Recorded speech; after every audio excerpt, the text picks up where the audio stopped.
जी इस वक्त पंडाल में मौजूद है। पाकिस्तान पीपल्स पार्टी ने वर्कर कन्वेंशन रखा है जो गुजरांवाला डिवीज़न के अंदर और गुजरांवाला सिटी में इस वर्कर कन्वेंशन का जो है मतलब आगे जो इलेक्शन आ रहा है 2023-24 का, उसकी कैंपेन का बाकायदा आगाज़ कर दिया गया है। और यहाँ पे Pakistan Peoples Party Gujranwala division के कारकुन जो है वो बड़े जोश व खरोश के साथ पंडाल के अंदर मौजूद हैं और पूरे डिवीज़न से पाकिस्तान पीपल्स पार्टी के जो बड़े बड़े काफ़िले हैं वो पंडाल में पहुँच चुके हैं। और हमारे साथ इस वक्त ज़िला मंडी बहाउद्दीन के कारकुन मौजूद हैं, राजा जुल्फ़कार साहब जो पाकिस्तान पीपल्स पार्टी के नादार बहादुर जियाले भी इनको कहा जाता है, कारकुन भी कह सकते हैं आप, और इनको आप वर्कर भी कह सकते हैं। तो इस वक्त हमारे साथ मौजूद हैं, इनसे बात करते हैं।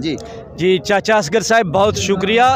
सच्ची बात तो ये है कौन सा बहादुर कौन सा निडर, लेकिन मैं अगर डरता हूँ या प्यार करता हूँ मोहब्बत करता हूँ तो ये लोगों से करता हूँ। ये देखें सियालकोट से आफ्ताब भाई, जलालपुर जट्टा से गोंदल साहब, सारी उम्र पीपल्स पार्टी, अदनान ये लाहौर से नसीर साहब, और ये राजा पाल भुट्टो हैं, ये बुजुर्ग हैं जी पूरा मियाँ जायद हमेशा, और आप इकट्ठे होते थे जब और भी हम मिलते थे, बिलावल जाबर शाह साहब हैं, रशीद साहब हैं, सब दोस्त हैं।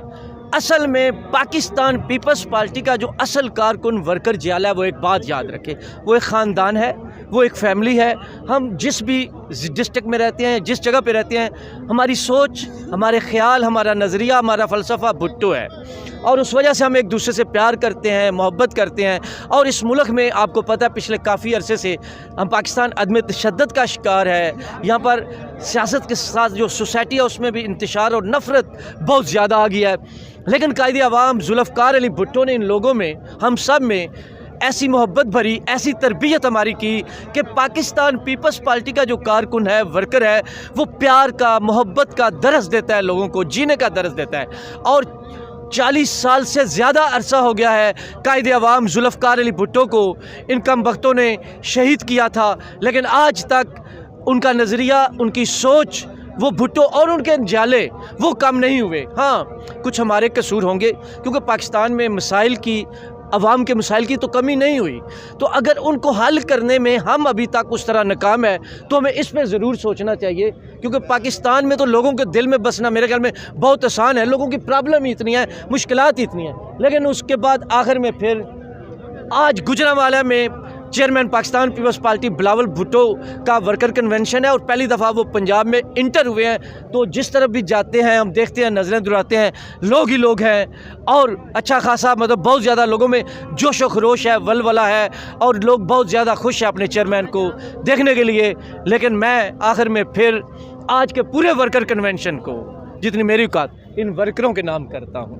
तो आप मंडी बहाउद्दीन से हैं, ज़िला मंडी बहाउद्दीन में पाकिस्तान पीपल्स पार्टी ने 2008 से 13 के इलेक्शन में 5 MP और 2 MNA क्लीन स्वीप किया था। तो मौजूदा जो अभी इलेक्शन आगे आएगा, जी चलो 2013 में भी जो कुछ हुआ आपके सामने है, 2018 में भी जो हुआ आपके सामने है, तो अभी आने वाले इलेक्शन में पाकिस्तान पीपल्स पार्टी ज़िला मंडी बहाउद्दीन में किस हद तक कामयाबी हासिल कर पाएगी? देखें, आपको पता है कि मैं जो कुछ मुझे नज़र आता है वो मैं कह देता हूँ।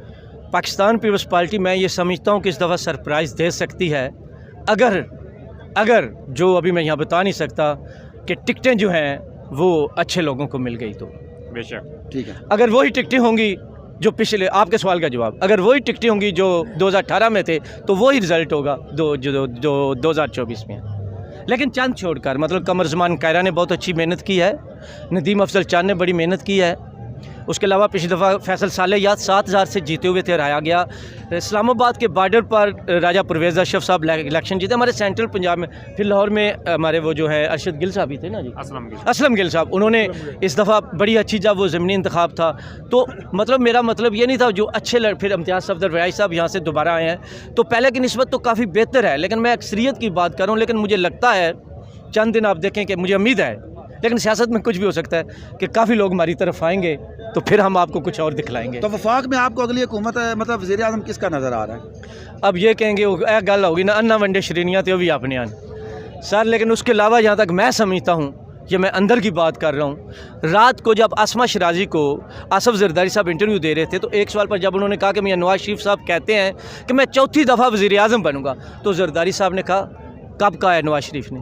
ये एक फ़िक्रे पे गौर करें। वो कहते हैं जी उनकी पार्टी कह रहे, तो पार्टियाँ तो फिर कहेंगी, इसका मतलब है काफ़ी कुछ तय है, बिलावल भुट्टो या आसफ जरदारी आपके वज़ीर आज़म होंगे। जी, मंडी बहाउद्दीन के जियाले ने जो कुछ कहा आपने वो तो यकीनन सुन लिया।